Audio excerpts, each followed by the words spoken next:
Hi guys! Welcome back to my channel. Again, this is Anna Celine, and right now we're going to have another vlog, and that vlog is all about my second year experience or second year staying in UST graduate school in my Master of Arts in Psychology Industrial Cluster. Again, this time I'm going to talk about the subjects that I took and also my experience in each subject and my advice on my second year stay in graduate school. So just keep on watching.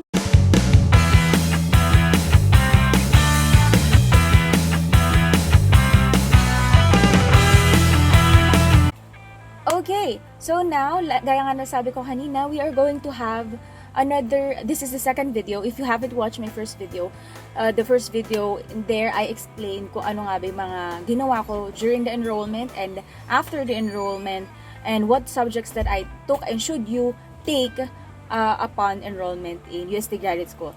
Right now, I'm going to talk about the my second year stay in UST Graduate School, the subjects that I take, and also my advices as well. Alright, so now let's go to my second year. Okay, nung second year ako, ayan na, diba, in my first video, in first year, I've mentioned na you should take first the core or the prerequisite subjects first before enrolling, or ayun yung dapat i-priority nyo kasi nga nauubusan kayo. So that's what happened to me during the first year, and now ng second year na ako, yun ang una kong prioritize. So ng first term ako, finally nakuha ko na din sa St. Thomas and Critical Thinking. So actually ang name nga is St. Thomas Aquinas and Critical Thinking. So masaya to, ang professors dito usually pare. Tapos you have different classmates from different graduate studies and different graduate courses. So dito ko nakilala yung ibang doctors, actually doctors na sa ENA. Dito ko nakilala yung ibang different fields. So actually, ayun ang maganda sa graduate school kasi nakikilala mo yung iba't ibang tao from the different kind of fields, and also you were able to build connections with them. Connections, I mean network connections, ganon. Alright, so yon. So the second one is consumer behavior and advertising. So ito, yung consumer behavior and advertising, okay siyang subject kasi you are going to talk about the behavior of the consumers and how they react on different advertising. So parang medyo may pagka-marketing siya. Ang pinakaiba lang is you're going to talk about the psychology behind those things. So very interesting siya, lalo na if you have plans na kunyari magtayo ng sarili mong clinic, or you have plans to actually provide your own services. Maganda tong course na to or subject na to. Alright? And then, lastly, third, which is my favorite, of course, the group dynamics. Ang group dynamics parang, syempre, sa industrial ako. So, group dynamics namin dito, more on nakafocus sa employees and also how to make modules and everything.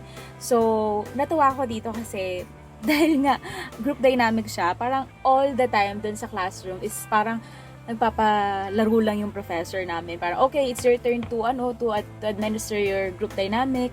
So, very enjoyable siya, and I get to know my classmates as well. So, syempre kasi, di ba sa graduate school, you will only get the chance to meet your classmates only in your class sessions kasi you also have time, different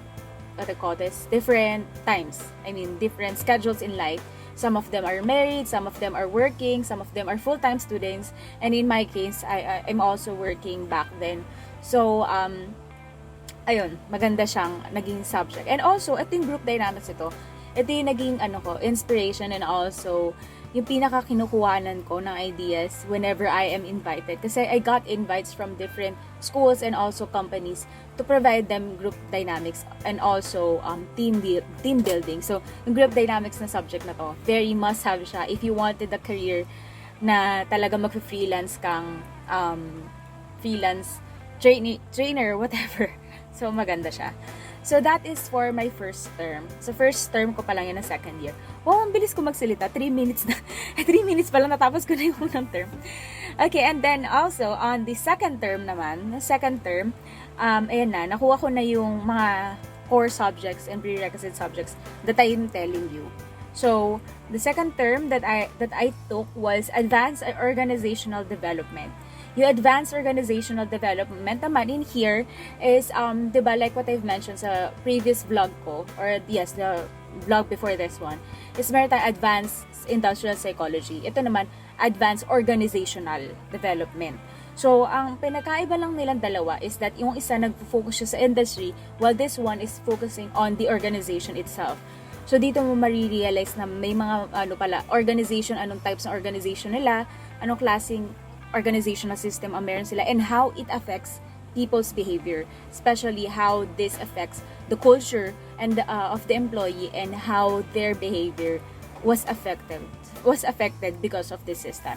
So, maganda siya kasi nga, if you intend to become a manager in your own company or head or something, so doon mo makikita na, okay, kaya pala yung kultura ng mga taong to, kaya pala maraming umaalis sa mga kumpanyang to, is ganito yung organizational system nila, ganito yung culture nila and all. And ayun nga, the one thing about what I like about graduate school in UST, especially in industrial, is because we tend to share lang lahat. Parang if there is subjects that we wanted to talk about or the topic that we have in hand is doon magsha-sharing kami. And all of us, parang halos kakwentuhan lang kami doon. Mag-share namin, ay sa company namin ganito kasi nga ganito, ganyan. So doon mo ma-realize na okay pala yung company na pasukan ko. Doon mo ma-realize na yung company pala na yun, ganyan. So, yun. Alright. Next one is the Advanced Research Methods 1. So, yan. Tinake ko siya ng second term, ng second year. So, yung Advanced Research Methods 1 is actually a review of the research methods that we have. Okay, so, ito, Advanced Research Methods 1, you are required here to actually write, very tip to write your chapters 1 to 3. So, yung iba, ang ginagawa nila, sinusulat na nila as early as this time, yung thesis nila. So, para on the thesis writing 1, meron na silang thesis, diba? So, yun, yung actually, ganun din yung ginawa ko. So, if you intend to enroll Advanced Research Methods 1, as early as those days, try to write your own thesis na. And if ever man may mabago ka, at least konti na lang, diba? So, yun, Advanced Research Methods 1. So, yung professor namin dito, sobrang knowledgeable about research. So, that's why I enjoy this subject as much din. Kasi, back then, di ba nga sabi ko, I advise you guys na before entering graduate school, and also on your first day of graduate school, think as early as then, yung iyong thesis title. So, in this subject, I was able to have a grasp kung ano nga ba yung gusto ko talaga, and I actually started to write on it na. Alright. So, next is the development of psychological thought. Ayan, development of psychological thought. Yung sa development of psychological thought is actually theories of personality siya, pero more on paano nagkaroon or paano na-develop yung theory na yun and what was the story behind it. So, di ba parang ang ganda? So, naalala ko yung, if I'm not mistaken yung sa akin is, actually, hindi ko na talaga siya maalala ng buo, pero more on siya, yung behavioral modification, parang ganun. Parang paano nagkaroon ng behavioral modification, what was the story behind ng theories na yon. Ano bang meron sa buhay na yan, kaya nag-contribute doon. So, yun. Yun yung topic ko nun. So, ayun. Kasi since this is under a clinical psychology subject, so most of my classmates din, hindi pala siya clinical psychology subject. It's a core subject, pero most of my classmates are from clinical psychology. MA psychology, clinical cluster sila. So, actually, masaya din siya kasi nga, ito din napansin ko sa UST is that, the clusters in psychology sa UST, they have different culture. Sa industrial kasi, our culture kasi is sharing talaga. While in clinical, parang listen, parang ganun, parang classroom setup, talagang listen and Pero I enjoyed having them. Pero since naging ako yung reporter ng time na yun, parang syempre naninibago ako na parang bakit parang wala nag-share, ganun. Kasi ang pinakaiba kasi what I've noticed is that yung sa industrial cluster is that they are already working and also nasa field na talaga sila. So that's why they can share. Isa kasi sa clinical cluster kasi is either fresh graduate sila. I'm not saying hindi na masama or what fresh graduate sila and also they're just looking first on clinics where to work on. So, unlike sa industrial, talagang nag-work na sa industry and then talagang nag-aaral na lang and then ina-apply na lang yung ano nila. Pero ayun yung ano ko, maraming brainy. Actually, marami din naman brainy sa industrial. Pero yung sense of ano, yung parang yung formality sa industrial is very much sharing talaga, and ayun, and I-enjoy ko, ang dami kong friends na na-meet, nakilala sa clinical na hanggang ngayon nakakausap ko pa rin. So kudos sa inyo, thank you very much for for making me enjoy my stay sa clinical environment, clinical cluster environment. Sobra yung knowledge and passion nyo in learning. So ayun, kudos talaga. Alright, so yun kasi development of psychological thought.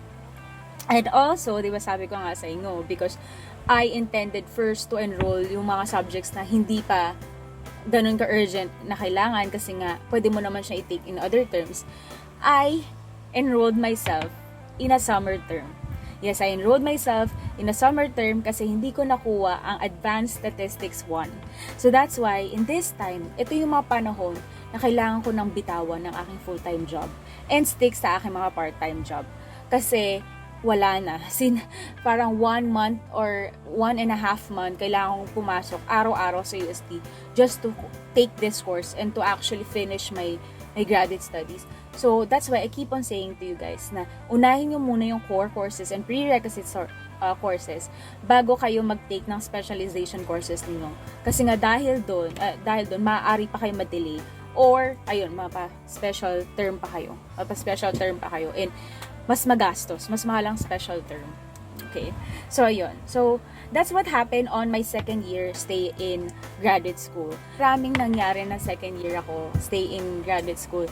Dito na ako madalas na napupunta sa library. Dito na ako madalas na nakakausap ng mas maraming tao in terms of sa courses and sa subjects. And dito ko na talaga na masasabi na na-enjoy ko ng buo yung graduate school is because ito na talaga yun. Kasi na first year, syempre nag-a-adjust ka pa. Pero na second year doon, second year stay mo sa graduate school, ito na talaga yung mafe-feel mo na, wait, I'm